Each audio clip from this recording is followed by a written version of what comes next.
Oh man, I had such grand plans, Steven. I was so naive. Oh, I yes, thought please. I thought that, oh man, we're doing an episode that's like a third the length of a normal episode that we do. I'll be able to play some video games, chill out a little bit, knock that out within a month, and we'll have another episode out. It's been almost 2 months.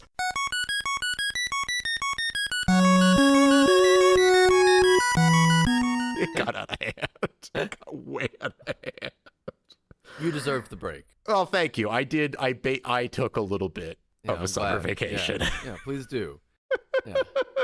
I was like, oh my God. It was like a month and a half in, and I'm like, I haven't even looked at it. I haven't even fucking looked at it. I think the like dozen, maybe 24 people that listen to this podcast, I think we're all okay with you taking your time. Will they survive? I mean, let us know in the comments. Let us know in the comments. Tell us if it's okay for me to take a break every once in a while. If not, then I'll be setting up a Patreon very soon. Yeah, well, there you go. Gotta pay for that diaper money. Oh my God, yeah. I mean, well, hopefully I won't be having to pay for Hopefully not for diaper long. money. Yeah, exactly. Yeah. Well, I didn't want to, Yeah, I don't want to get any more specific than that window either. yeah. It's the age of the internet.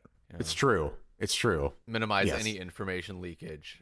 Oh, that's okay. I'll leak everyone else's. I'll leak all my friends' info. That's fine. But Oh yeah. I mean, dox all your friends, but Yeah, we'll, for we're, even though now it's actually very hard for us to remain completely anonymous since we have an IMDb page. yeah, that's true. Yeah. It's true. Our names are out there next to this podcast. Although I think people probably, you don't have to be rainbow paying any levels to attention, figure this out. All right. Like it's not necessary. Like very easy to figure out it's us. We're not exactly ghosts in the machine over here. It's actually really funny. So one of my coworkers, I'd mentioned that I have a podcast, and he found it in like 30 seconds.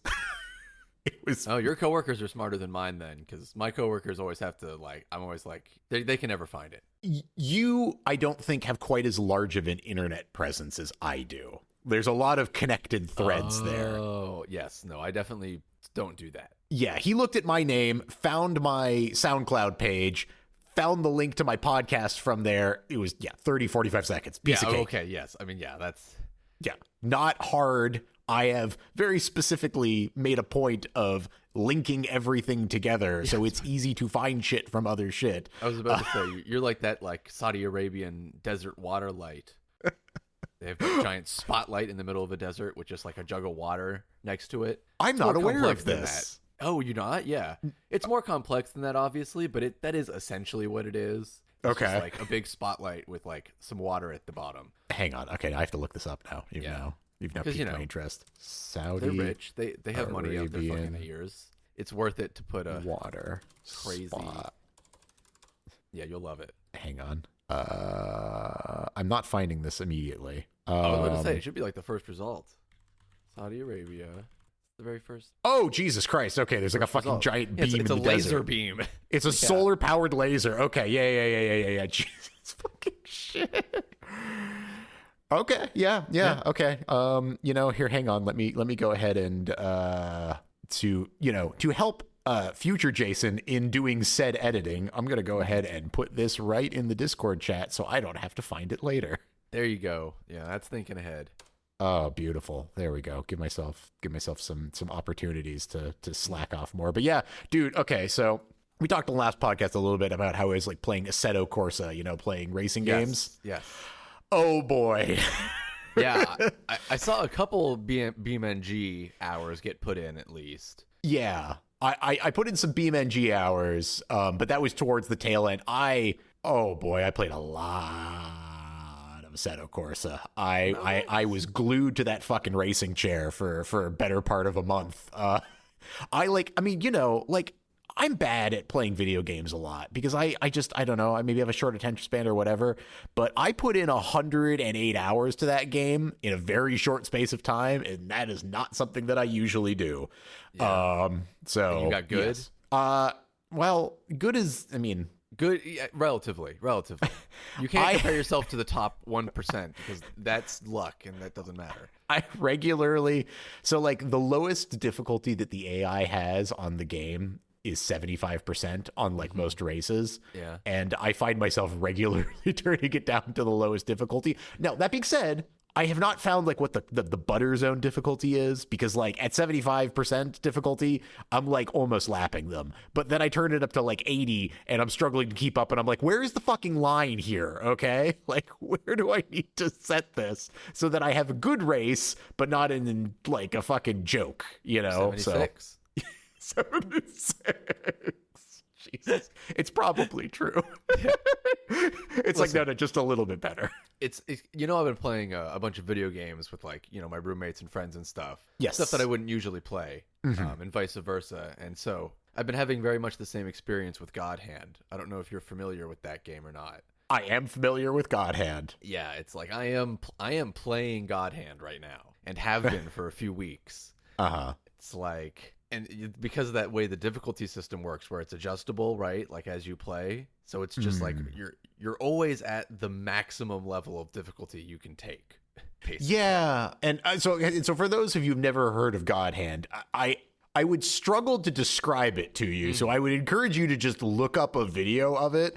It's like, because it's got like tank controls, doesn't it? It's like super fucking weird. It's a fighting game with tank controls. But definitely the biggest thing is like the fact that the difficulty system is constantly like judging you and like moving how difficult everything is depending on how well you're doing. Which is just insane. Oh, it's a very strange. So how are you finding it? Have you played God Hand before? I feel like you talked about it, but I don't know if you'd ever actually. I've watched people play it, and I played the first level once a very long time ago, enough to know that I wouldn't want to play it. Okay. Basically. And yet here you are. But here I am. You know. I made him play Earthbound. Oh. Yeah. Ooh. Yeah, we did all Earthbound. My God. And so he was like, "Do you want to play a game like that you like think you'll like, or do you want to play like my favorite game? Because we just played your favorite game." Like, do you want to play a game that you think you'll like, or do you want to play God Hand? Yeah, exactly. Yeah. And I was like, well, gosh darn it, let's just fucking go for it. And it's like, I can only play it for like an hour at a time because it's so hard that like you really only you have a reference for this, but you know how I play fighting games, Jason? Oh, I know how you play fighting games. Yeah, you know how I play fighting games? It's like that, but like for an hour. Jesus fucking Christ. Yeah, it's brutal. Yeah, for those who can't even possibly imagine, because how could you? But my image in my head of Steven playing a fighting game is essentially standing on one leg, like face as like close as possible to like, you know, the screen as he can, just mashing all of the buttons with all of his fingers, and like every ounce of his body like as tense as is possible, just veins popping out and shit. Yeah, that's my perfect. Yeah, spot on. Yeah, but for just an hour straight. It's like it actually is a workout. Like I've noticed I'm getting less sore each time because I'm like gaining muscles in places where you know, God knows I shouldn't have them. God Hand knows you shouldn't. Yeah. Jesus Christ. It's a very silly game though. It's fun. It is like, and because the difficulty is adjustable, it's still doable. Yeah.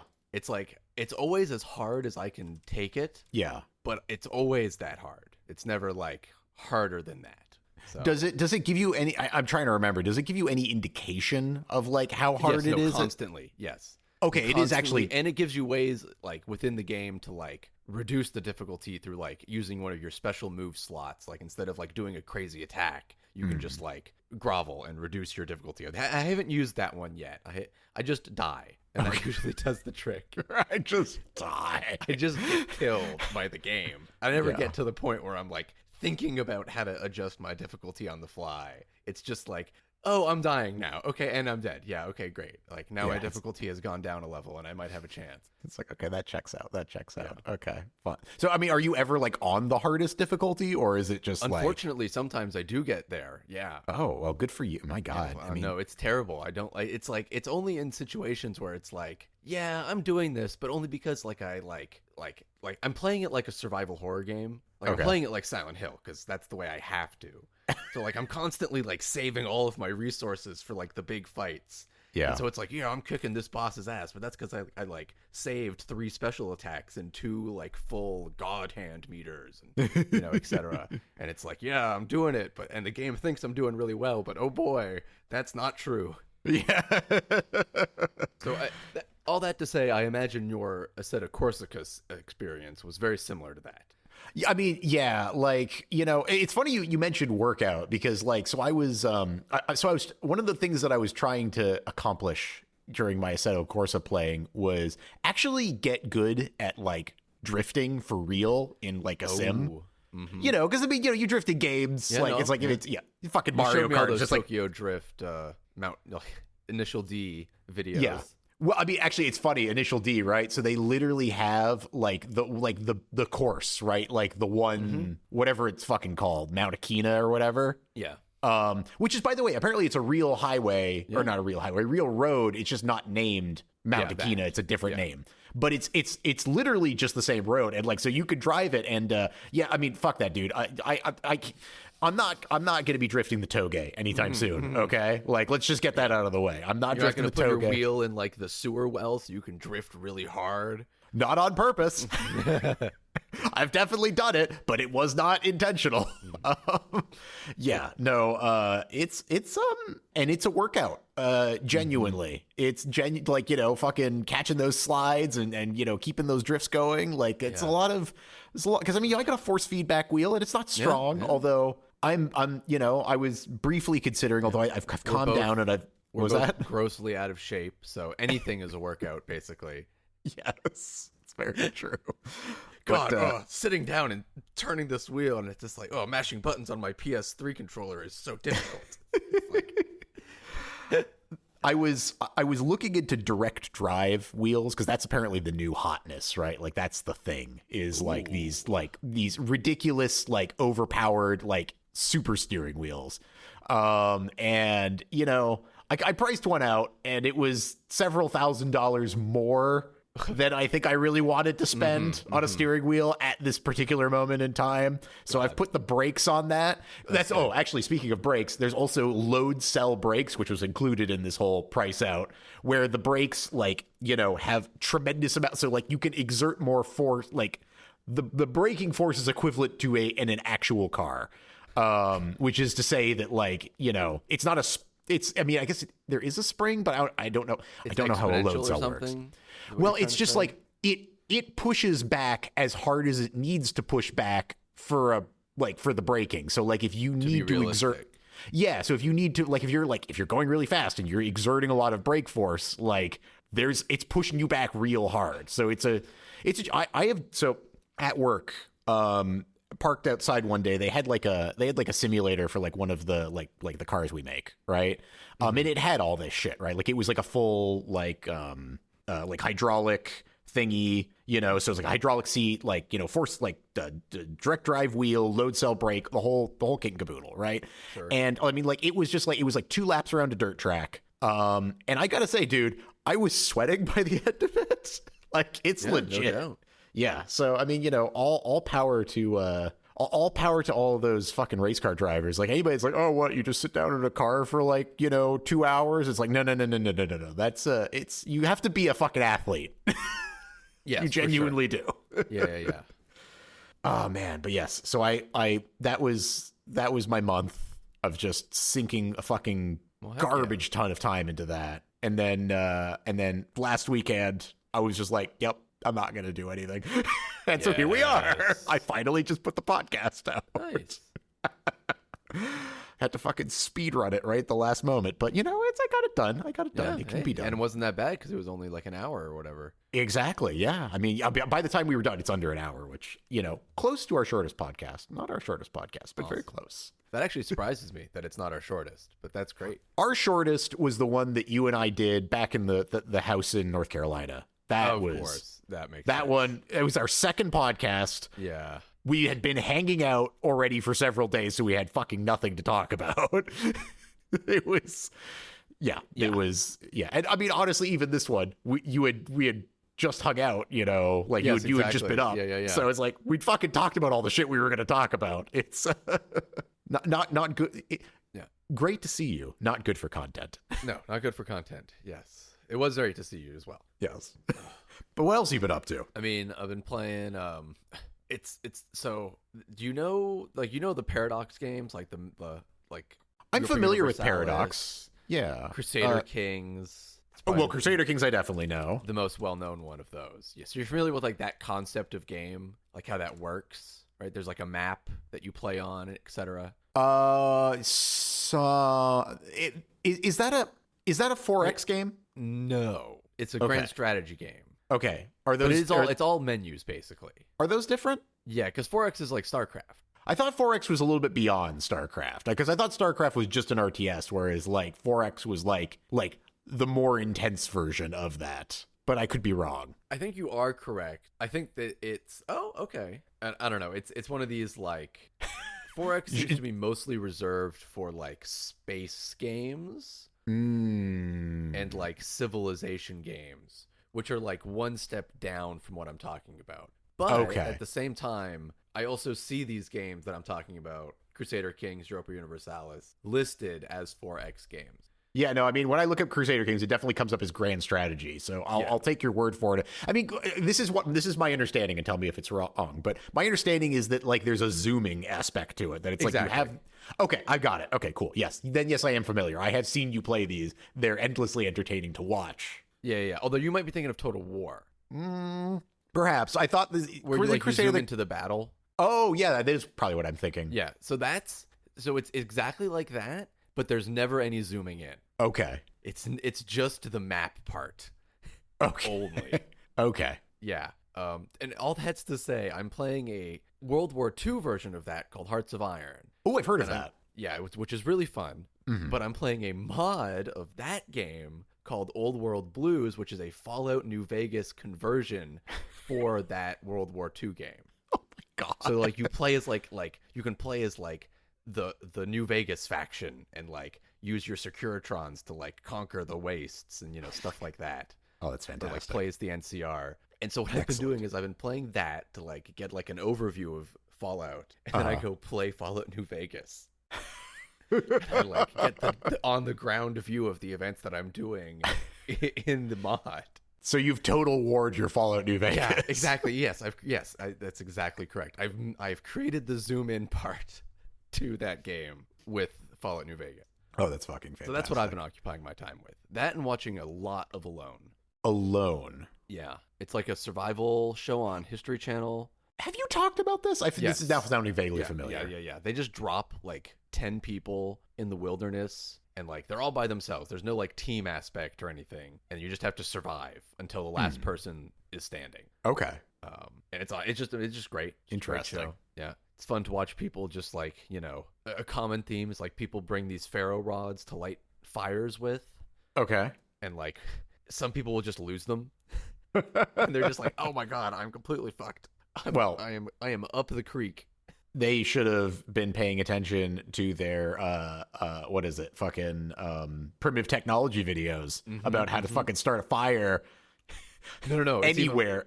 So there's a bunch of people who are students of those, and they're like, "Yes, I didn't bring a ferro rod, and I'll just light fires in the Canadian Arctic during fall." And it's like, okay.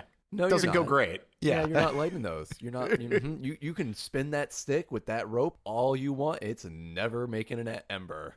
Oh, no, it's so easy, Steven. All you got to do is just dry your sticks by the fire. Yeah. Oh, fuck. Yeah, exactly.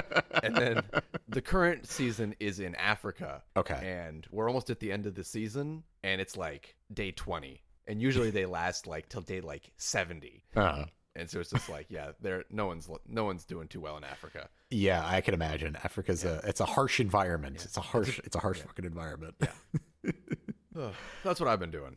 Interesting. Well, I mean, I guess, in terms of like survival, so, I almost didn't survive my own cooking. I'll send you a picture of this. Yes, please. You'll look at this and you'll know what I mean probably almost immediately. But I see. In a spicy way? Oh, no. Actually, you know what? Surprisingly for me, no. That was a good guess. Solid guess. How did this almost kill you? So I I see that it's literally just meat. I mean, it is a deep dish pizza, right? But I'll tell you, when I described exactly what I made this out of, you're going to realize why this was just an absolute fucking nightmare. So I made a deep dish pizza, but I had this wild idea. I was like, well, the deep dish pizza that I had in Chicago was really good. And what I really liked about it was how buttery the crust is. What if I use fucking Pillsbury crescent rolls as the dough? No. Oh, God. Why? Oh, dude. It was delicious. I had a piece and a half and I almost died. It was like, oh no. Oh my, I ate my first piece. I was like, I could knock out a second piece. I got 2 bites into my second piece. I was like, well, I already cut it. I should finish it. I got like 2 more bites in. I was like, I gotta lay down on the couch. An entire package of pepperoni, like a whole fucking thing of mozzarella cheese, like a whole fucking thing of tomato sauce, and like 2 cans of Pillsbury crescent rolls. I felt like a fucking medieval king, man. This was just like the height of decadence. No medieval king has ever eaten this decadently. They wish. They fucking wish. Yeah. Oh my God. It honestly doesn't even look that appetizing. It's like, I feel like you could it's one of those like stupid food posts. Oh yeah, I could easily put it on like shitty food porn or something, like, and it would fit right. I don't think shitty food porn would. Maybe that I'm sure it was delicious though. Oh, it was. Oh my. I mean, incidentally and shockingly, Lauren found it a little bit too sweet. Which I was like, no, of course, because you use crescent rolls, dude. You should have found it too sweet. What are you talking about? Lauren found it too sweet. I loved it. It was I like how so you good. said that, and like she was so ridiculous to think this was too No. sweet. I said it because usually she would be the one that's like, I love sweet. I was like, I don't know how you are the one that is finding this too sweet. Yeah. Like, why am I the one that's just like, no, this is delectable? Because there was 5 pounds of pepperoni on it. So and you were just like in a meat coma. Oh my God. It was honestly, no one should eat that. I'm going to make it again. No one should eat that. Yeah. You know what I'm eating right now? Okay, well, I mean, today I had burgers because it's my day off and I wanted to be fat. But I've been eating cabbage and sausage with pierogies. Delicious. I forgot about that meal. Mm-hmm. Gotta say, it hits. It is good and healthy. How's the gas? Because I'm gonna tell you genuinely. So I made a cabbage. It was like a cabbage and kielbasa soup, which was amazing. But on day 3, I started to hurt really bad, and I was like, "What is happening?" I was like, "Oh, it's because I'm a fucking balloon right now. Like I am just loaded to the fucking gills with farts, and it is painful. And I just like I can't consume that much cabbage in a week." Without just genuinely going into severe gastrointestinal distress. How much cabbage did you put in the cabbage soup? A head of cabbage. How fast did you eat it? A head? A head of cabbage over a week. Yeah, that's too much. Oh, okay. Well, there you go. Yeah, there you go. Yeah, half a head is still such a large amount. But then you just waste a half a head of cabbage. I mean, you got to go the full cabbage. I mean, come on. You know, you got to add 2 packs of Pillsbury crescent rolls. And I mean, I got this pepperoni left over. You shred up the cabbage and you use it to like put with like, you know, your like non-dinner meals. Okay. All right. I don't know. I don't do that, by the way. I just put the other half of the cabbage in the compost. Oh, you're just like, fuck this, get it out of here. It's like, well, this is gonna get thrown out anyway. It's actually ironic because I'm actually gonna make that again this week because it was so good. And I actually could have definitely used that other half. You definitely could have used the other half. Cabbage I just had to buy another whole. Yeah. But I didn't think I was going to make it again. I thought I was going to make something else this week. I thought I was going to make either curry or kakaliki soup. So. And then today I was getting groceries and I was just like, I don't know why I'm lying to myself. I'm the one cooking this food. I want more cabbage and pierogies. That's what I'm getting. It's like, I know what I want. All right. Yeah. Oh, man. Yeah, actually, speaking of being fat, I actually, so I made cassoulet for this week, which is like it's French beanie weenies. Like, let's just be honest. That's what it is. It's fucking sausage and beans, but it's fancy and French. But holy shit, man. You know, like the recipe warned me like that it's pretty salty and you should like back up on the salt on some of the stages. And I was like, yeah, but I don't want it to be undersalted. And so that was a mistake. It is way too fucking salty. And I still am not 100% sure how I'm going to solve that because the salt is in the beans. It's not in the broth. And I feel like that's not coming out. So, yeah, I don't know. Maybe I'm just going to have hypertension this week or something. But yeah, it's a mistake. So next time I make it, I'm going to back this all the way the fuck off because it's like each individual bean is like a little tiny salt lick. But I mean, you could definitely. I mean, it would be annoying. I guess you'd have to like water. I mean, yeah, if I guess I like picked all the beans out and then like it would be soaked them in water, yeah. I'm just gonna drink a lot of water while I'm eating it, and then just kind of try to pick around the beans as much as humanly possible. Well, don't drink a lot of water while you're eating it. That's what causes the hypertension. Oh, is that how that is? Yeah. Ah, okay. Yeah, so like when you eat salty foods, you want to drink water, and then that increases the amount of water in your blood, which increases your blood pressure. Well, shit, man. Yeah. So, Fuck. I mean, don't like dehydrate yourself, obviously. There's a balance to it here, right? I mean, I'm not saying don't drink water.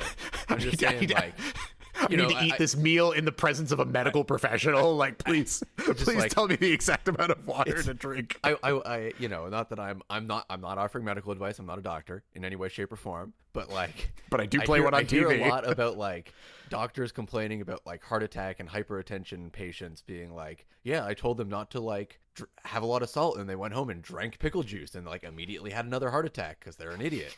And it's like, yep, okay, I got it. Yeah, don't ingest liquid salt. I shouldn't be laughing at that, but like I just have the image in my head. Yeah, I know, somebody that literally just gets out of the hospital for a heart attack, comes home, it's like, oh, look at this jar of pickles. Let me just drink the pickle juice. That'll be the right decision. Pickle juice is so good. It's like I eat too much salt. I mean, you know that I've eaten too much salt my whole life. Yeah. Like, and I've cut back a good amount. You know, like I'm not crazy about it. And like I'm really happy that the thought of drinking pickle juice has never occurred to me. Really? Ever. Oh, okay.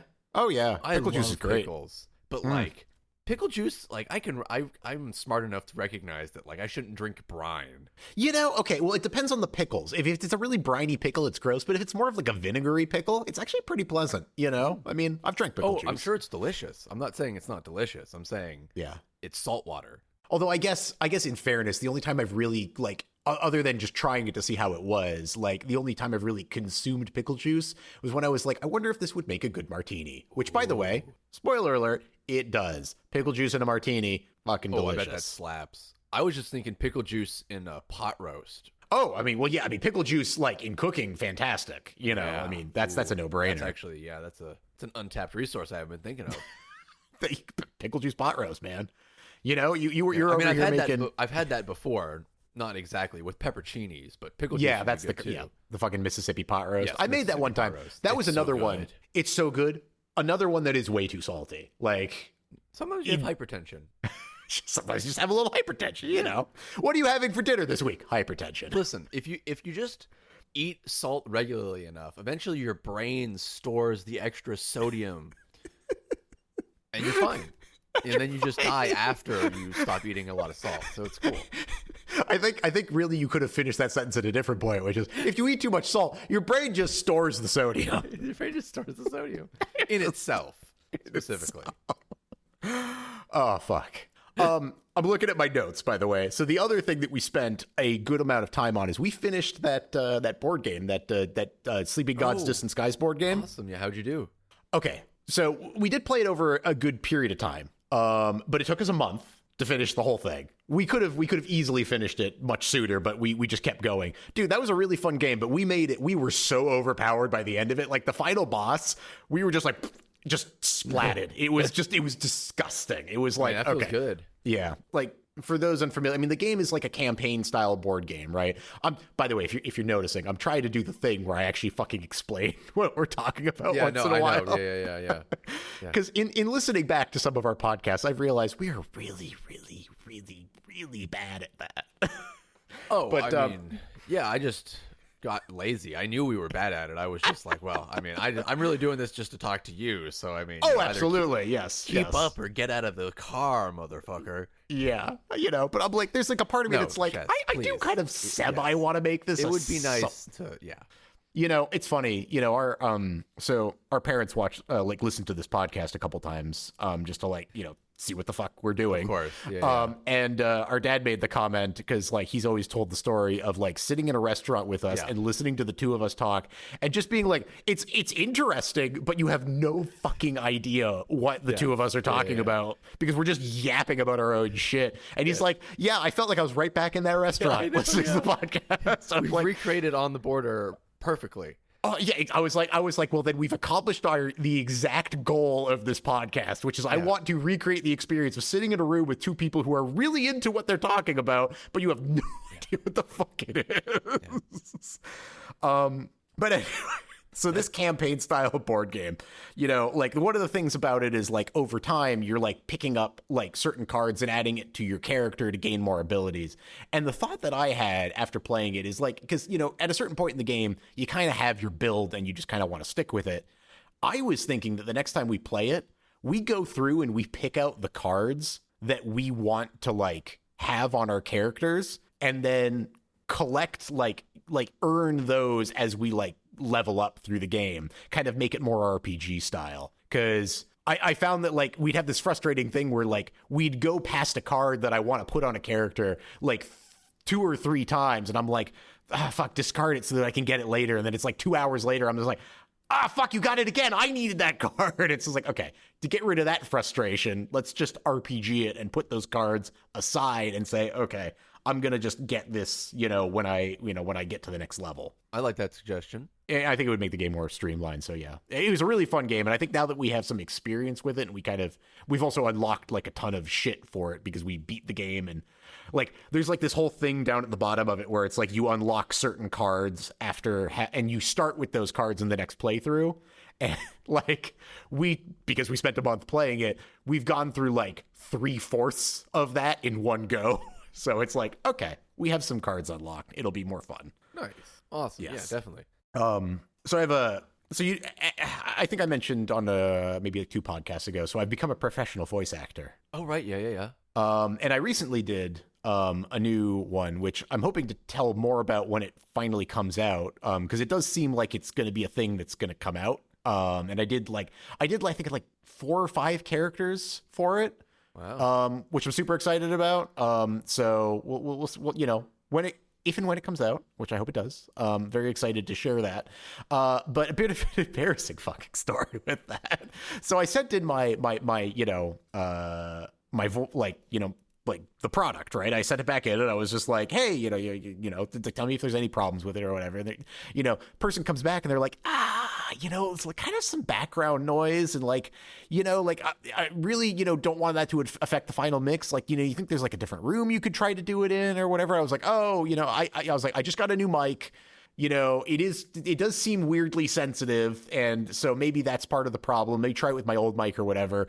Long story short, I was like, hey, that's annoying me. I spent a decent chunk of change on this new mic because it's a nice mic, and I want to have a good mic for voice acting.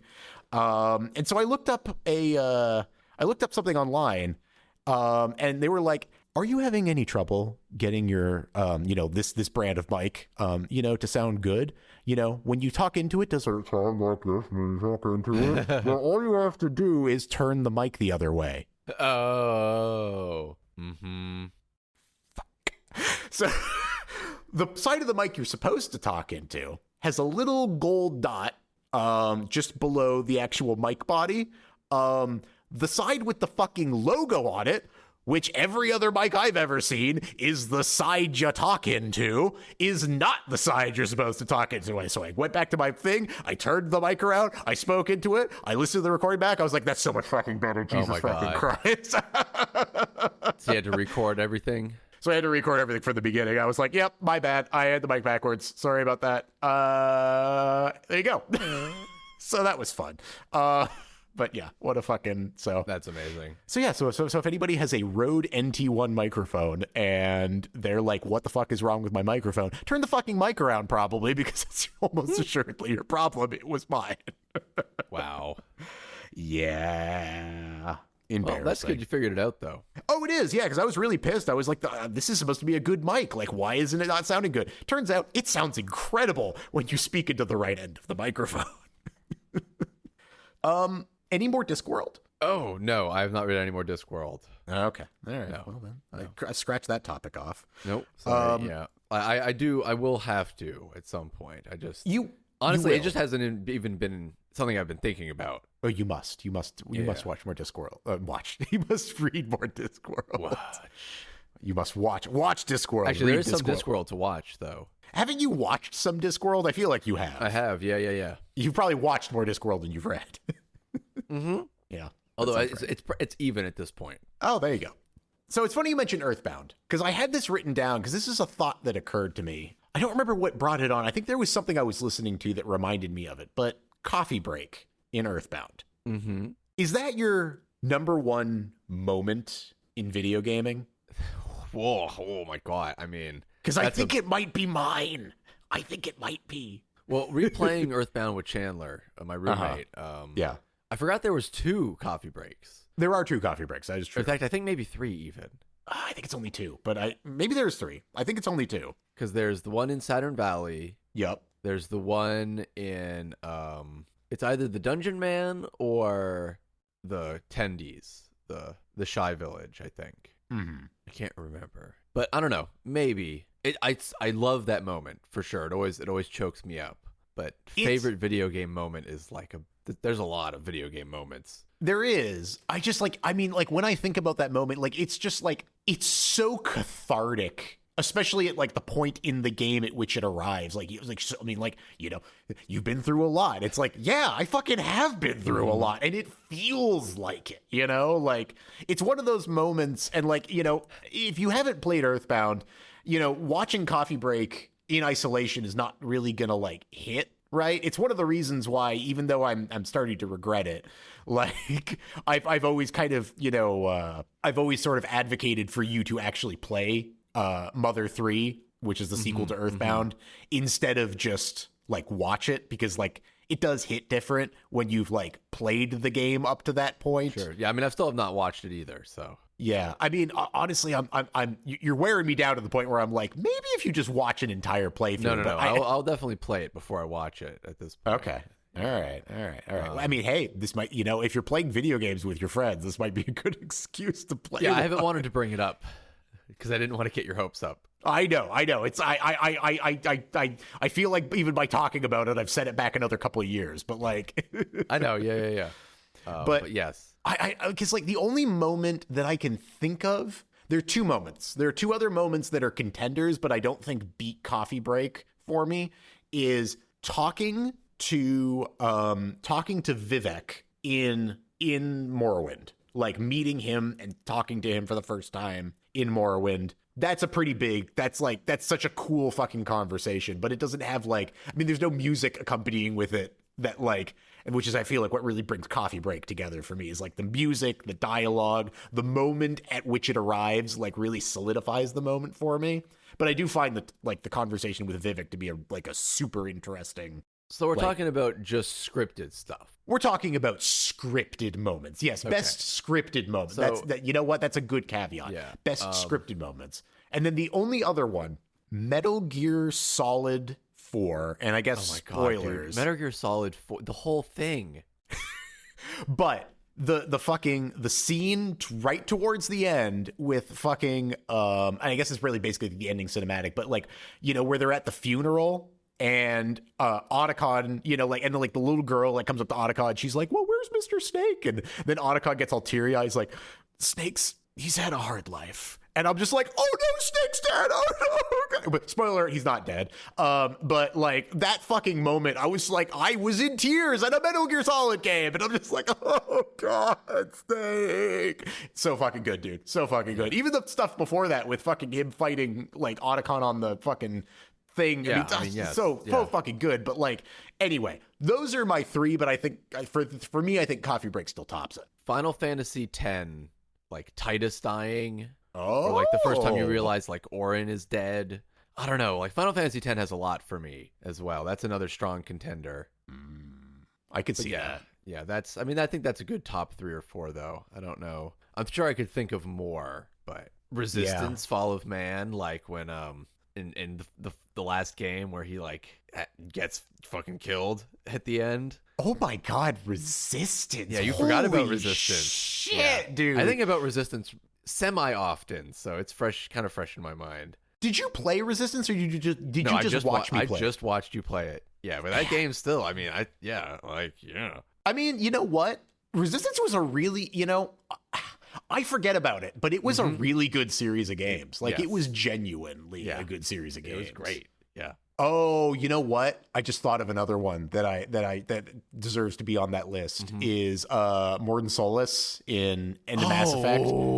That's a good. It's so short that it's hard for me to put it, but like it's so but like someone else would have got it wrong. Had to be me. Somebody else would have gotten it wrong. Like fuck, dude, that's a good one. That that edges above. Yeah. That edges above. I'm gonna throw in the KOTOR reveal as an honorable mention, but I think you're right. Morden Solus top. That's it actually for me. Yeah, is that top for you? Yeah. That's okay. Top. Yeah. Yeah. I mean, like, okay, you know what? For me, I think it's Coffee Break, Metal Gear Solid, and then Morden Solus. I think that actually is my top 3 list. Damn, I still have not played Mass Effect 3 through again. I mean, is it worth it? Like, I've never played it with all the expanded content, and everyone, even my friends, are always like, "Well, with the extra stuff, it's like really good." I don't know. Okay. All Maybe right, I'm finally emotionally ready to give it another shot after a decade or whatever.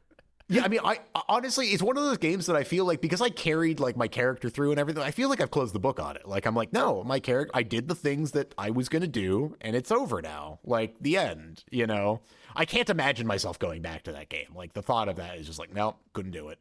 Yeah, I would make all the same choices almost assuredly. Of course, yeah. But I mean, if I see Mass Effect the Ultimate Edition on sale for like $2 again, maybe I'll grab it. There you go. And then never play it. Gosh. All right. Well, anything else before we talk about Suzume? Nope. Okay. And then now, through the magic of editing, we're back. I never. Yes. So this podcast, is somewhat loosely like the idea for, and I think I've talked about this before, but it's very loosely based on Hello Internet, which is podcast between CGP Grey and Brady Haran of Numberphile. I've heard him say it, but for some reason I can't remember how. It's a really long and confusing name. It's very difficult. Haran. Brady Heron, that's how he says it, from Numberphile. And, they always did like a little like jingle, like when, like between like their obvious breaks, whereas I just edit over it. But I've always thought about like, should I like find some little sound effect or jingle to like go between the breaks? But I'm like, fuck it, I'll just edit around it. But, this time, transparent editing, whatever. Fuck it. Yeah. Fuck it. So you got yourself a Coke. Yep. I've got what are you drinking? Got some Amontillado. Oh, Amontillado. What, like the cask of Amontillado? Like the cask of Amontillado. Yeah. Oh my God. I was just like, I normally I wouldn't comment, but I was just like, I'm fucking drinking Amontillado. Isn't that like a super sweet port? No. Amontillado is actually quite dry. Oh, is it? Yeah. So like so Amontillado is a sherry, and there are sweet sherries. Usually like they're called like cream sherries. Or I think there's one called like Pedro Jimenez or something like that, where it's like it's a very sweet, but Amontillado is actually dry, and like has a very pleasant nuttiness to it. It's delicious. It's delectable. It's murder wine. It's murder wine. Delicious murder wine. I love it. Well, great. Yes. But anyway, so this is your first, Makoto Shinkai movie. Yes. I think because of that, there's some stuff I've missed. Some little, just like, like Easter egg stuff. Nothing big. Perhaps, yeah. And I mean, truthfully, this is only like my third, and I had not seen this movie prior. So I went into this almost as blind as you, not quite as blind. But I mean, okay. So I guess hit me with it first of all. What did you think? Oh, I mean, it was amazing. Oh, excellent. Yeah, it was great. Well, then let me hit you with this. This is the worst one that I've seen, and it's fantastic. Like, Yeah. they only get better from here. So I've heard this is his worst one. That seems. I mean, I kind of believe it. I guess because this one is a little more. I guess I've heard this one's more actiony, right? Yeah, potentially it's more actiony. Like I feel like the story is a little. Well, okay, I say the story is a little bit less impactful, but I also say that because I'm not Japanese. And yeah, exactly. Yeah, and I mean, I guess do you know the history behind this movie? I did a little reading. Yes, the earthquake and the tsunami and. Yeah, so was it 2013 was the big earthquake? 12, I think, or 13 was it? Okay. 2011. It was 2011. Okay, so it was 2011. I'm just on the Suzume Wikipedia page. Yeah, the Tohoku earthquake and tsunami, which was just like... I'm sorry, could you say that again? Tohoku. Yep. Okay, great. Yeah, cool. So Tohoku, massive earthquake and tsunami. Like it was a ridiculously huge tragedy, and like I mean, you know, like any of the YouTubers that were in Japan, like I mean, you know, like I watch what is it, Abroad in Japan, and he talked about that a lot, and just like how much. I mean, it was just like it was a massive disaster. But like the imagery of the boat sitting on top of I'm literally looking at the picture. Yeah, in fact. Is a hugely like it's like people have seen that image, like that is just like an image from that disaster that is very impactful. And I think a lot of people, when they watch this movie and seeing that is same imagery, you know, they found it incredibly like emotionally. So like it makes sense if you're Japanese and you watch this movie, you're like there's a lot of extra emotional baggage that you have with this that anybody else that's outside of that would not have. Yeah. That being said, though, because like some of his other movies like revolve around. In fact, this is the third in the disaster trilogy, apparently, starting with Your Name and then Weathering with You, which I haven't seen, although I've heard is quite good. And then finishing with this. And I found Your Name just because it didn't have any specific like, or at least I wasn't aware of any specific disaster. But I found the disaster element of it to be more impactful than this. But. That's also because I don't know if Your Name was even based on a real disaster, which is obviously this was. That being said, though, fuck, man. I mean, Makoto Shinkai. They call him the next Miyazaki, and I mean, I don't know if you agree with that or you could see where that comparison is being made, but I mean, yes, no, that was the very first thing I put as a note, which is I guess it's been a while since I've watched like a modern Japanese theatrical movie. But like, oh my god, the animation is just like, I mean, oh yeah, so beautiful. It's ridiculously amazing. Yeah. The little like the intro, the little girl walking through the grass. Yep. Which, by the way, like, oh my god, what a way to like emotionally hook you into a movie. Just like immediately was crying. Didn't even like. I was just like, oh my god, this little girl. Where's her mom? Oh my god, no. Oh man, you are gonna get crushed by this guy's other movies. Well, that's why I haven't watched them. Yeah, exactly. That's why I have avoided them specifically. Is because I was like, I'm good. Like, yeah, the world is a tough place and bad things happen to people. It's like I'm good. Like I got it. Like I don't need to be whipped at the theater. Yeah, I feel like a pretty emotional person. Like, and I feel like in comparison, like when I compare myself to you, I feel like I'm fucking made of stone, man. Like I was watching this, like there was not a tear shed throughout this, and I was like, oh, this is like, I mean, like, yeah, I was like, oh my god, oh, how? Yeah, no, you are made of stone. Yeah, just like, solid as a rock. Tears at the little girl, tears at the cat. Even when the cat was an asshole and like a bad person, still crying. Like. God, man, I'm just a heartless monster. Yeah. Jesus well, it's okay. Christ. On the flip side, I'm bad at crying for real life stuff. No, fair enough. It's just only animated movies. Yeah, but animated movies. It's like tearjerkers. It's like, look, if animated children are sad, I am also going to be sad. No, I'll be honest. It's really all movies and television. Yeah. And comics and books. Yeah. Anything. Yeah. Yeah. I just cry a lot when I enjoy content generally. Yeah. No, I mean, I feel like Your Name And, you know, I said this before, I'll say it again. Like, I don't feel like Your Name was necessarily sad, but there are certainly sad parts in Your Name. In the same way that this movie, I would not describe as sad, even though there are certainly sad parts in the movie. No, yes, definitely not sad. Yes, this was good. This was the right emotional level for me. Yeah, I feel like Your Name would hit you harder, but I also feel like Your Name is about the same level of sad, ultimately. Is Your Name the one where they gender swap? Yes. That is that one. Okay, yes, I have avoided that one because I knew it would hit me hard. Yeah. No, you'll be fine. If you thought this movie, if you were fine with this movie, you will be fine with Your Name. They are really? They are on the same level of sadness overall. That's good to know. I feel like the sad parts of Your Name are sadder, but the tone of the movie overall is the same as this movie, and you'd be okay. Okay. It's not the fountain. That's good. It's not the fucking fountain. It's not the fountain. Okay. Oh my god. Yeah, I get to forget about those things. Usually. Yeah, I mean, we talked about it in the last podcast, and I just finished editing it like a day or so ago, so it's fresh in my mind. But like, of course. But like, the fountain is the one I think where you know how like Fahrenheit and Celsius like meet at a certain point. Yeah, that's us and the fountain. I cry like a fucking baby. That makes sense. Every time.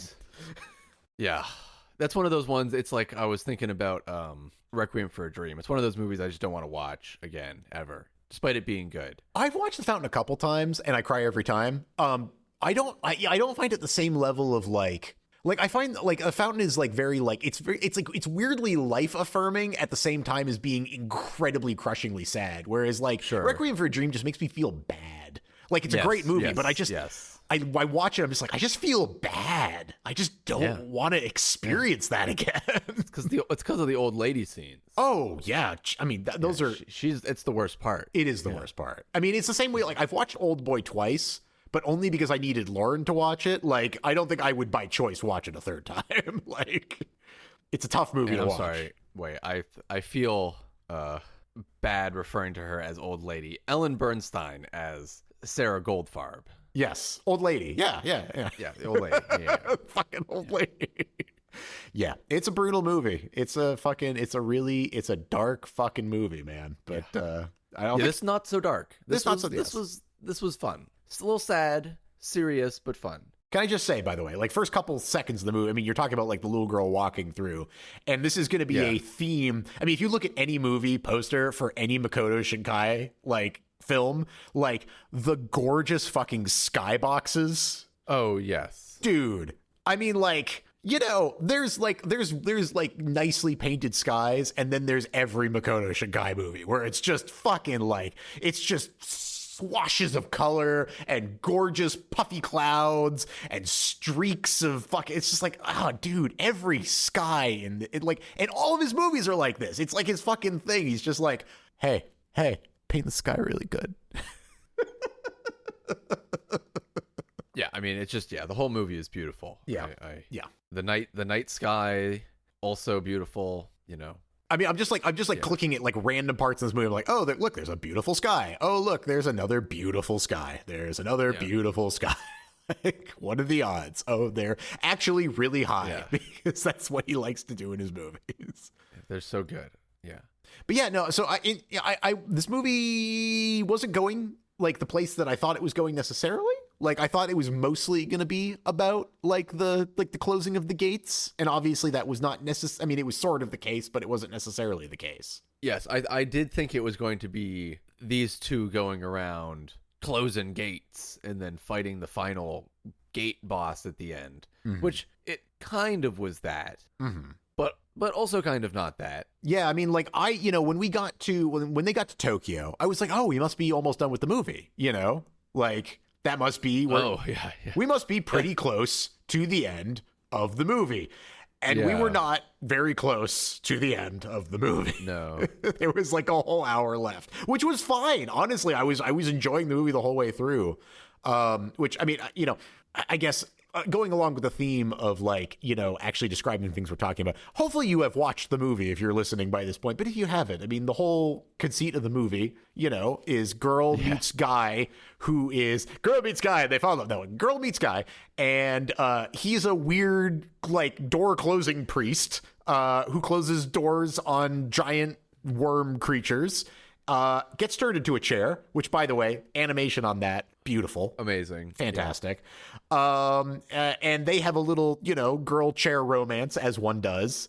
And then he dies, and they fucking, go on a little family road trip, with her mom, his friend, Coworker. his coworker / friend, and her, to figure out her, this girl's deep emotional baggage, and then save this guy's life and lock a worm away, and also kill 2 cats in the process.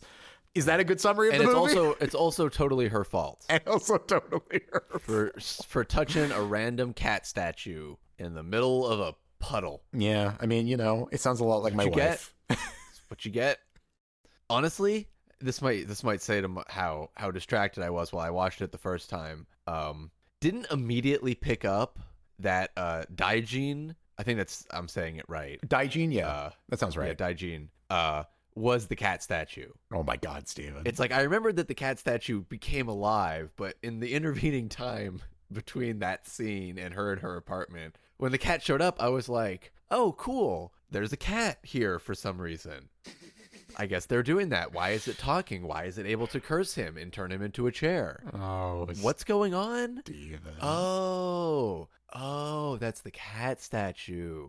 I had to go back and check. You are a gem.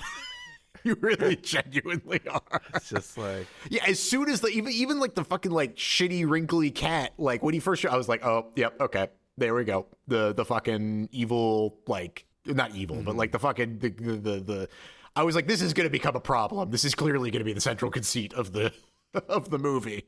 Is that showed up. I was too enamored by the worm graphics. Yes, you gotta love those worm graphics, man. Yeah. An interesting concept of how earthquakes happen. Mm-hmm.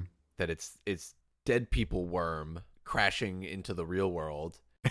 Dead because I guess when it comes out from the other world, it's I really hope you've seen the movie, by the way, because it's if you haven't, you're good luck. I guess when it comes out from the other world into the real world, physics takes hold of it and it can't support its own weight. That seemed to be what was happening.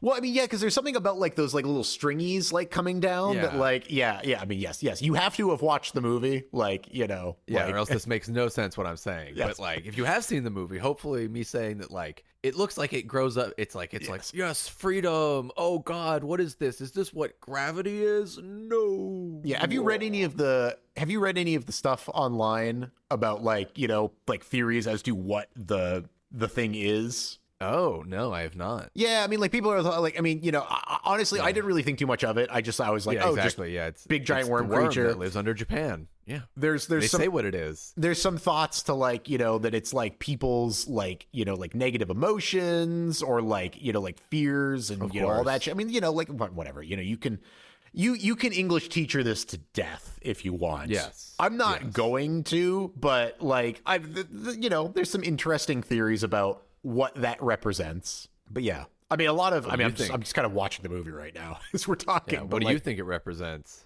I think it represents earthquakes. The end. Earthquakes. Yeah, that makes sense. But a lot of physical comedy in this movie, with the fucking chair and the fucking, cat running around and shit. I mean, surprising amount of there's a surprising amount of levity for his movies. Yeah. Well, so I did read a little bit about the director's thoughts on this movie. Oh, okay. And so specifically he makes God, what is his name? Keyman. What is Keyman's name? Keyman. Oh, yeah, him. We can just call him fucking. Okay, I'm glad you also don't know. That's I don't know. What? Okay, hang on. Oh, EK-Men. That's EK-Men. Okay, yeah. No, that's not what. No, that's not his name. EK-Men is because she says EK-Men at one point. EK-Men is a handsome man. Yeah. And so the EK-Men, who's a chair, sure. Chairman. Yeah, chairman. Yeah. He's the chairman. Specifically, I guess the other two movies have teenage romance or something. Yes. And so he specifically didn't want to do that. Oh, interesting. I don't want to do another teenage romance. I want to do a different kind of relationship. I'm bored of that specific thing. Well, that's good because I didn't get as much of a romance element to this, which is usually I mean, the two movies that I've seen, 5 centimeters per second and Your Name, are very much like a romance. Like that is what he they also are. did 5 centimeters per second. Yeah. Damn, he's been at this for a while then, because that's been around. That's been that was my first like foray into his movie. That's another one you have not seen, right? No. Yeah. I know him as the like I make sad movies man. Yeah. Well, I mean, 5 centimeters is, if you want to get real sad, 5 centimeters per second is get real. Yeah, exactly. Yeah, no, I'm good. I think that it's worth seeing. I think that it is. I think it might be like bordering on Fountain levels of crushing in a completely different way. But like, because I feel like 5 centimeters is just like incredibly bittersweet. Like it's just like you watch it, you're like, that makes sense, but also ow, my heart, you know? Yeah. In a way that like, where it's like Fountain is just like, oh fuck, you know? I hope this isn't your attempt to sell me on it. It's not, but like, okay. Here's the thing. If you like this movie, work back to your name. I mean, the problem is here's the problem, and we're digressing a little bit, and spoilers, you know, a little bit. We're digressing on our podcast? No. I don't know what you're talking about, Steven. We've never digressed even one. Everything is a perfect thread that we've weaved through. Ironclad. We never miss. Oh, didn't everybody know this podcast is completely scripted? We're actually just reading from pieces of paper. You know, we're really good actors.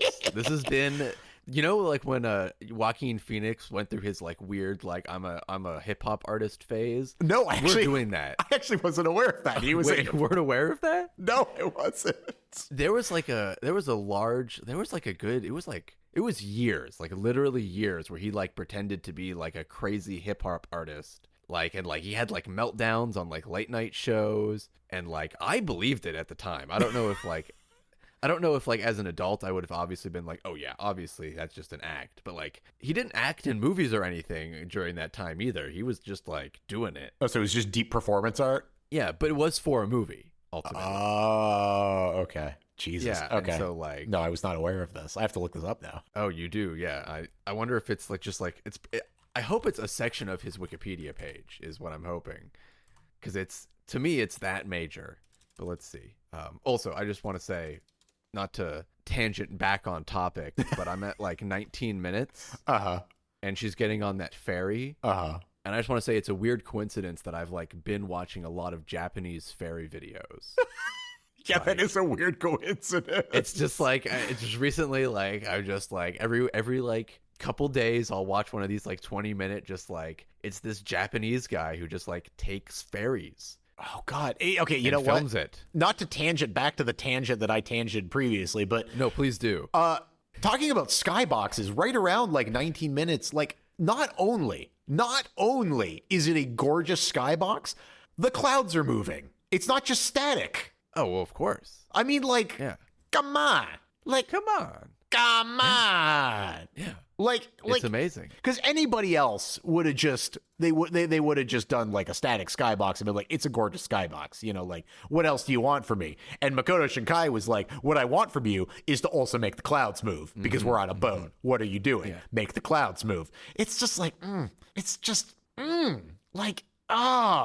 Anyway, sorry. But yes, okay. So Joaquin Phoenix, he was a rapper for a while. Yeah, let me see here. I'm Still Here is apparently the movie.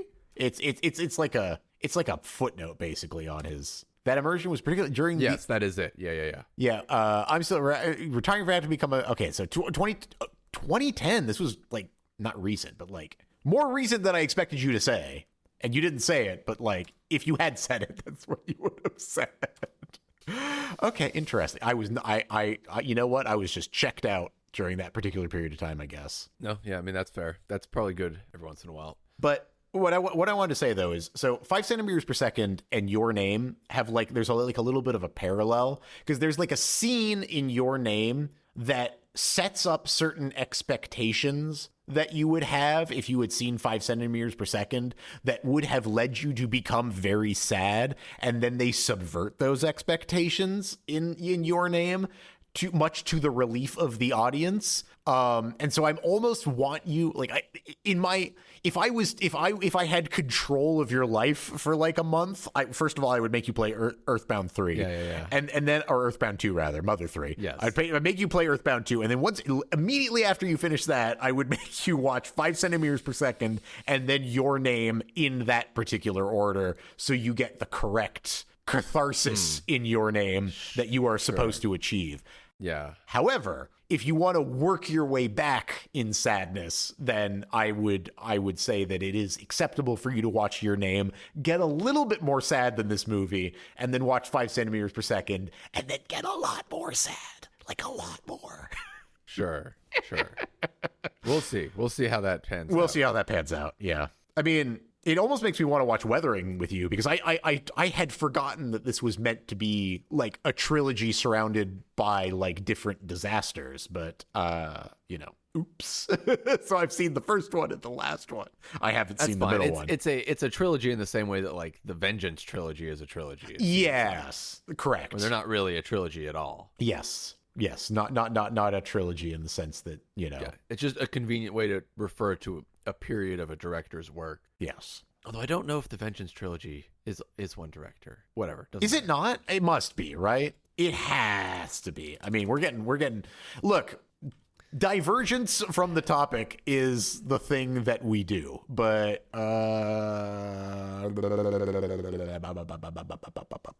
yes, Lady Vengeance, Old Boy and Sympathy for it has to be. Otherwise, they would make no sense. It is.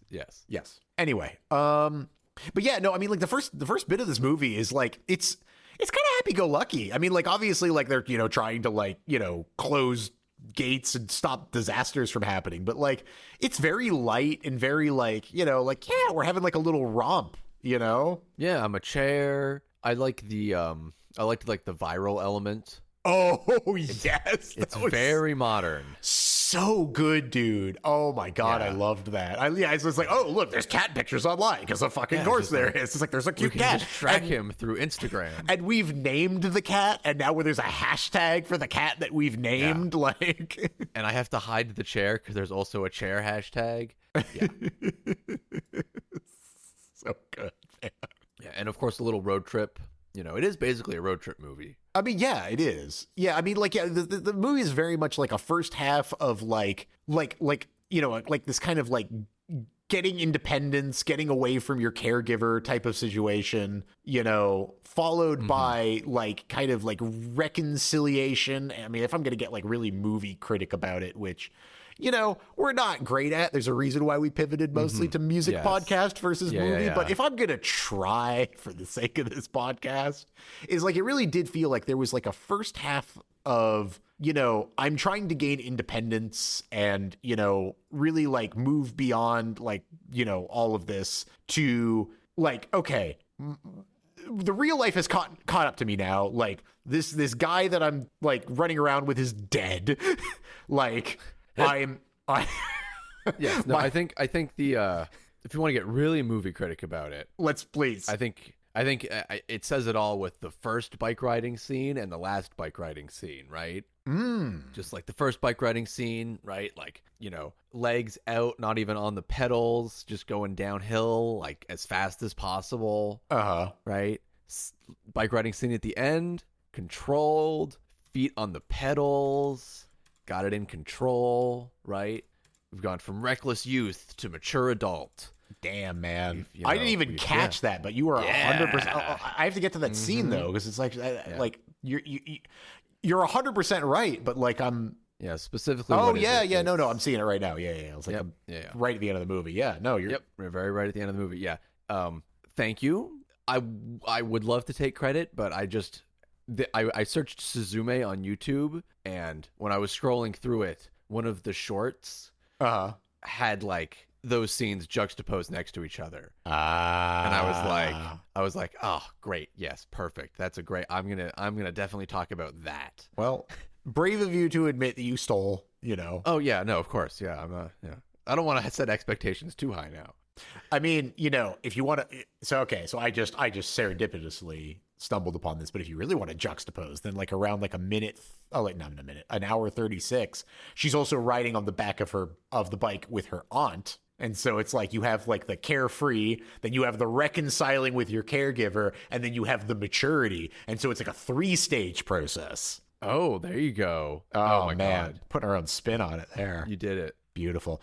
I will say, by the way, I'm skipping right ahead to the end, and we'll talk about all the other bits of the movie in between. But like, I did the one movie criticky thing that I did actually notice on my own was the ending scene struck me quite a lot because the giant kaiju battle basically all happens in the background, which I found like a super cool directing choice of like, they're like, you watch like the giant cat and the giant worm fucking fighting in the back, and it's all way in the background and everything is focused on her, because this is not a story about giant kaiju battles and fucking like, it's like, even though we've had this like exciting like adventure, this is a very personal story about a person reconciling with like the loss of her mother in a natural disaster. And like, that's a really cool way to communicate that, like visually, of like, yeah, okay, but all that shit's in the background. Like, this is not about that, like the natural disaster is not the story. The story is this person's experience, which, having seen some of his other movies, he's very good at putting a lens on like taking something very like taking a more broad thing and like focusing it very directly on like a single person to communicate like a feeling that multiple people are having, which is, I think, why people found this movie so affecting, because it's like, I imagine a lot of people there was a lot of people that had the same experience that, he's communicating that Suzume has in this movie. And in the way that he's doing it, it makes it very personal and therefore makes it very like heart-wrenching, And so I can imagine the people who might have like lost somebody like during that disaster, like finding this movie just like, it's like in the same way that like people that watch like that Pearl Harbor movie or whatever, or was it the Pearl Harbor movie? I think it was, where like there was like veterans or whatever. They were like, surely Saving Private Ryan. No, it was Saving Private Ryan. You're right. It wasn't the Pearl Harbor movie. I think it was Saving Private Ryan. I'm sure Pearl Harbor. I mean, I'm sure all of them. Yeah. I'm sure all of them. I mean, I'm sure Midway. By the way, I've never seen Midway, and I have not remedied that. I think I'm gonna remedy that this weekend. I have never seen Midway. Who is that? Who made that? Some guy. I don't know. Oh, Jack Schmidt. Oh, different. Because I see Roland Emmerich. No, that's the modern one. I'm talking about the real one. Oh, the good one. The 1976 one. Yeah, the good one. Yes, but not the modern not garbage. The fucking shit. Yeah, that they shoveled onto the screen. That I pick off the bottom of my shoe. The one with Charlton Heston and Henry Fonda and Glenn Ford and, yeah. Everyone. Toshiro Mifune's in it, for God's sakes. I actually just everyone. Okay, actually, Tom Selleck? Wow, that's actually crazy. Not okay. This is digression. The pod. I mean, we're digressing a lot more than usual. But I was watching an interview with Gary Oldman, and apparently the everyone thing, that was like a joke take. Yeah, of course. I didn't know that was a joke. He was like, I didn't know that, but like that makes perfect sense. Of course, that's a joke take. He told the sound guy, he was like, listen, I'm going to be very loud for this next. So just like, turn down, turn it down, like you're gonna fucking like. And then he was just like, and I'm just like. And it's the take that they used, and he didn't know it was the take that they ended up using. So when he saw the movie, and it was like, it's like, oh my god, this is the take that you use. But like, yeah, it's perfect. Oh my god, I still need to get Lauren to see that, but she's never seen Leon the Professional, and that's Leon the Professional, man. Fuck, such a good movie. I've only watched it once. Yeah, little creepy. Yeah, but it's a really good movie. Little creepy. Okay. But it's a really good movie. Leon the Professional is one of those movies that like has stuck with me weirdly, like that, like I think about from time to time, like, wow, Leon the Professional is a really good movie, But anyway, back to Suzume. Holy shit.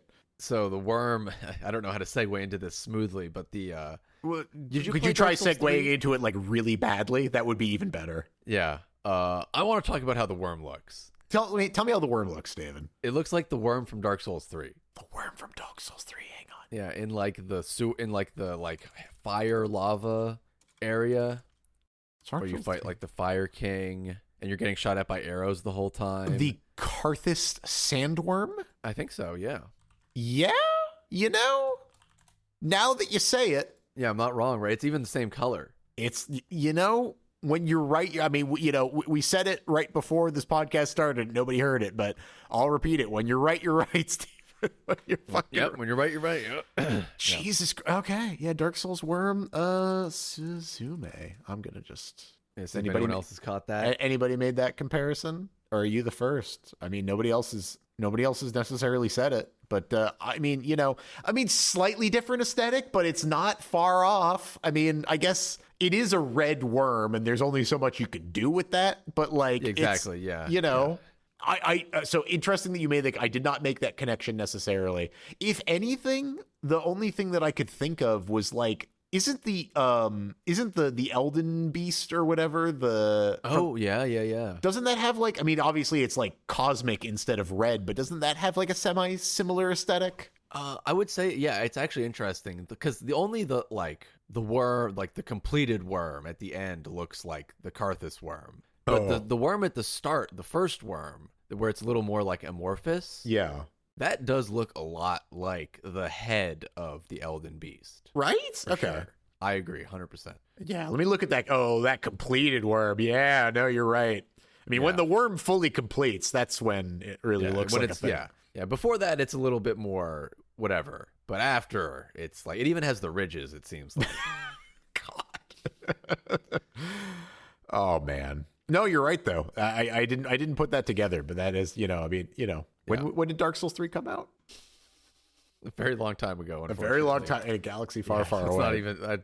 2016. Okay, that's not as bad as I was thinking. So when did Suzume come out? 2022. Okay, so Suzume stole it from Dark Souls 3, confirmed.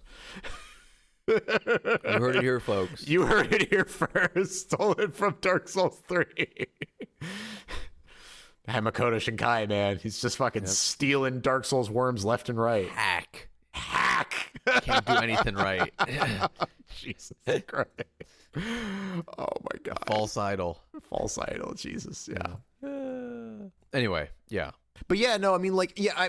So I guess, like, you know, the slow burn on him, like, you know, him kind of like dying basically, and then like leading up to his ultimate, being primed with Makoto's other movies. Like, I wasn't as emotionally. I was like, is this the big emotional moment? Is like this the thing that I'm supposed to cry at? Because like I didn't feel that so much. Like I wasn't like, oh shit, he's dead. Like, I mean, it was sad her like at like the Tokyo Gate, like, you know, towards the middle of the movie where, you know, she was like trying to like get to him, but like couldn't get to the ever after or whatever. Yeah.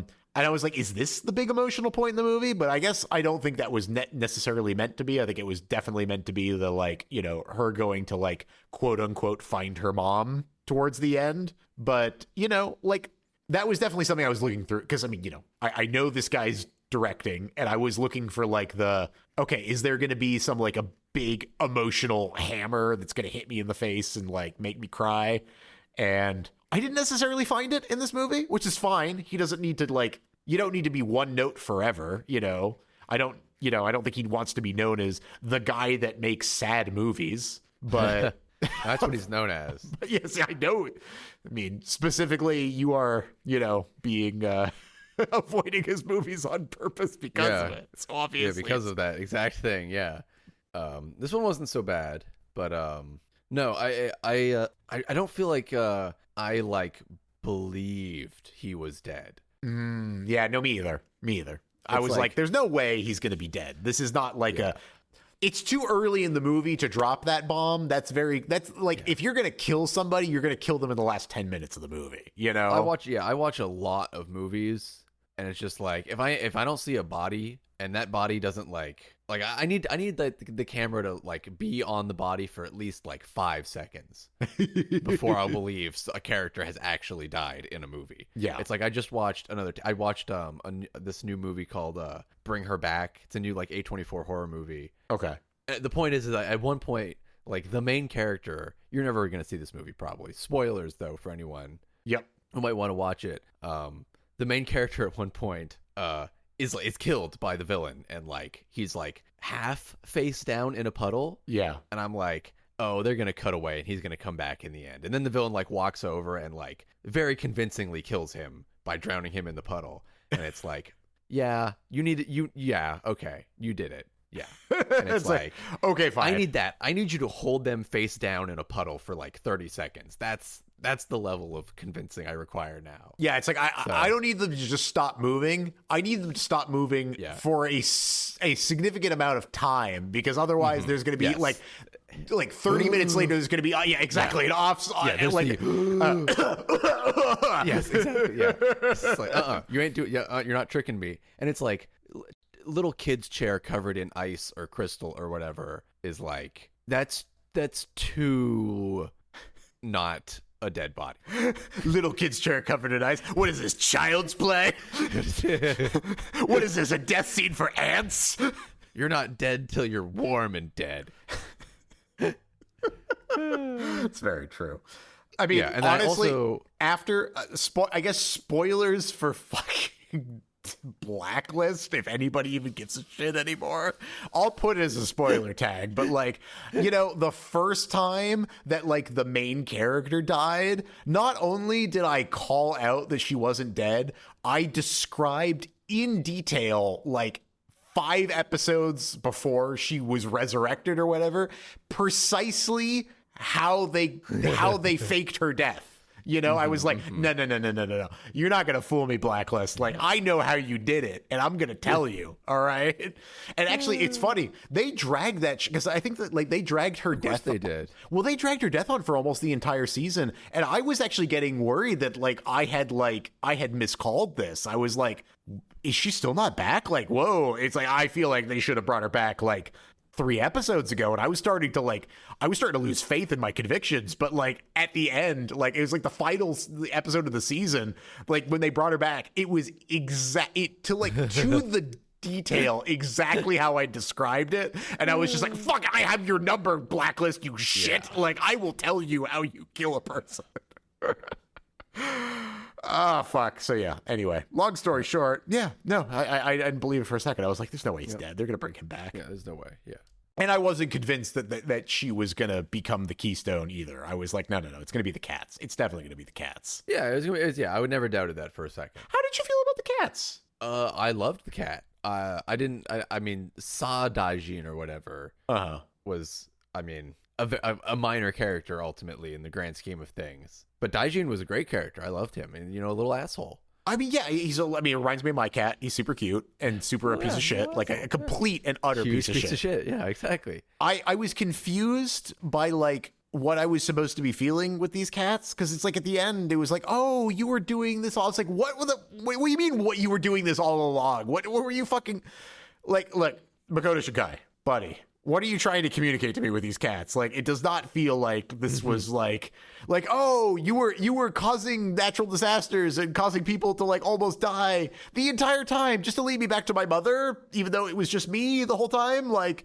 I don't know, weak. I feel like the whole like cat arc, if I could call it that, was weak. Cat arc. Like, and yes, like the whole Sa Daijin like made the ant like insane for a weird second, and that was the weirdest part. Yeah, and then was just cool afterwards. I was like, I don't. Yeah, and that came out of nowhere, right? Like, it did come out of nowhere. Something. Yeah, okay. Like, I feel like that was shoehorned in to like have that moment, and I feel like I feel like all of the cat related stuff is why people feel like this is the weakest of his movies, because it's like a lot of that feels a little bit forced. Like, I didn't get it, and I didn't really feel like it. I didn't feel like it gelled with the rest of the movie. Like, I feel like, I don't know. Those moments could have been, the moment with the aunt, I feel like was necessary, but I feel like needed to have been more organic than it was. Like, shoehorning it in with a cat didn't make sense. I don't get why you did it that way, Yeah, but he did. He did do it. I mean, it that way. Yeah, ultimately. Bold directorial choice. Yeah, that was definitely the only moment of the movie that I was kind of just like, I'm accepting this. Yeah. I accept this. It's like, I guess this is happening. It's just like, I can't do anything about this, so I accept my circumstances. Her aunt is somehow, for some reason, possessed by the other Keystone. Why? How? Why hasn't this caused disasters? I don't know, and I'm not gonna ask. Yeah, I feel like that could have been better placed. Like, honestly, that could have been much better placed, like, when, like, her and the, like, you know, convertible car dude guy met. Yeah, convertible car dude. I love convertible car dude. Convertible car dude is great. I mean, his whole characterization is fantastic. Yes, yeah. And the car, hilarious physical comedy. Just... Yeah. Yeah, I love the part where the aunt is like, well, let's just go back to Tokyo. This is crazy. And he's like, yeah, but he owes me money. So, like, we might as well just drive the 8 hours. Yeah, she wants to anyway. And he owes me money. So we're driving the 8 hours. Yeah, so come on. It's like, really, I just wanted to drive 8 hours. Yeah, sorry. You're stuck in this car with me now, actually. My favorite part, honestly, when the fucking convertible top finally closes when the car crashes. Yes, yeah. Just yeah. A lot of really, like I said, a lot of really good physical comedy in this. Like, and just straight up comedy. Cats don't talk. Oh, of course. Right. You're right. No. Yeah. Cats don't talk. Of course. Yeah, definitely. And then the cat's talking and they're like, okay, we definitely heard the cats talk that time, right? Oh, God. I'm just watching some of the Tokyo scenes right now, but the scene where she jumps up and grabs the worm in Tokyo and then, like, from everybody else's perspective, she just flies up into the sky. Yeah. Yeah. Dude. Yeah, and then so good. And then the scene afterwards, like after everything has happened, when she's like walking back up, like through this, like that actually was like, it's not like cry sad, but it's like kind of like bummer sad of like, you know, everybody's like, oh, like her clothes are all messed. It's like, dude, fucking, she just saved all of your lives, you know. And everybody's just like, ooh, gross. Like she's got ripped jeans, and that's not in season. Yeah, and then I also love the immediately after that going to the hospital and the old man's just like, he totally fucking failed, didn't he? God damn it. I love he's like he fucked up, didn't he? It's like, it's like hi to you too, I guess. Yeah, exactly. Yeah. It's like, who are you? No, he fucking died, didn't he? It's like, exactly. It's like the first thing out of his mouth, basically.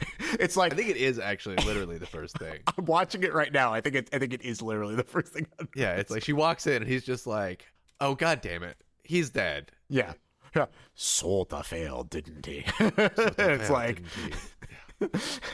it's like, what happened to him? It's like, well, he got turned into a chair, and then he got covered in ice, and then now he's in the Tokyo Gate. He's like, yeah, that makes sense. That's kind of how I feel like it would have went. Yep, that all tracks. Yeah, it's like legit. Okay, cool, nice. Anyway, forget you ever saw anything and fuck off out of here. It's like, no. It's like, God, you gonna make me like talk to you, or like, God, exactly. Jesus Christ. Perfect old man. Oh, so good. He's like, I would have done it myself, but like, I'm in a hospital bed and connected to tubes, so like, I guess whatever. Yeah, and of course, it even has a time loop to really satisfy me. Of course. Oh yeah, the time loop, great. You know, fucking just infinitely passing on a chair that becomes soda. You know. Yep.